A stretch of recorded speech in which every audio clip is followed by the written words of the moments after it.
कहानी शुरू करने से पहले आपसे अनुरोध है, कृपया चैनल को लाइक, शेयर और सब्सक्राइब करें। आज की कहानी इस प्रकार है। आलसी गधे की कहानी। एक गांव में नमक का व्यापारी रहता था।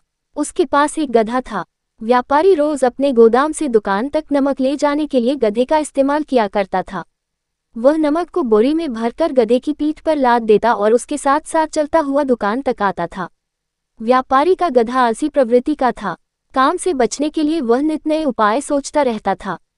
गोदाम से दुकान तक के रास्ते में एक नदी पड़ती थी, जिस पर एक छोटा पुल बना हुआ है। एक दिन नदी पर बने पुल पर चलते समय अचानक गधे का पैर फिसला और वह नदी में जा गिरा। नदी के पानी से नमक की बोरी भीग गई।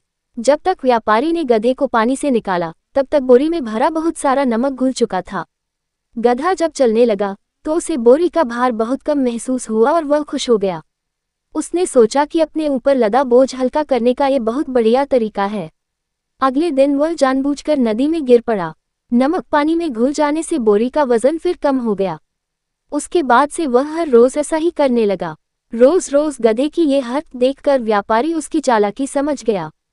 उसने गधे को सबक सिखाने का फैसला कर लिया और अगले दिन बोरी में नमक के स्थान पर रुई भरकर गधे की पीठ पर लाद दिया।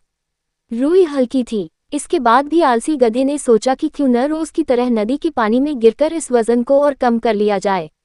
इसलिए वह जानबूझकर नदी में गिर पड़ा। लेकिन इस बार बोरी में नमक नहीं बल्कि रुई थी। पानी में भीगकर रुई का वजन कई गुना बढ़ गया। गधा जब उठकर चलने को हुआ तो इतने भारी बोझ से उसका बुरा हाल हो गया। उस दिन के बाद से उसने कभी आलस न करने का निर्णय किया। इस कहानी से हमें सीख मिलती है कि 1. आलस का फल कभी न कभी मिल ही जाता है। 2. एक ही उपाय हर बार कारगर सिद्ध नहीं होता।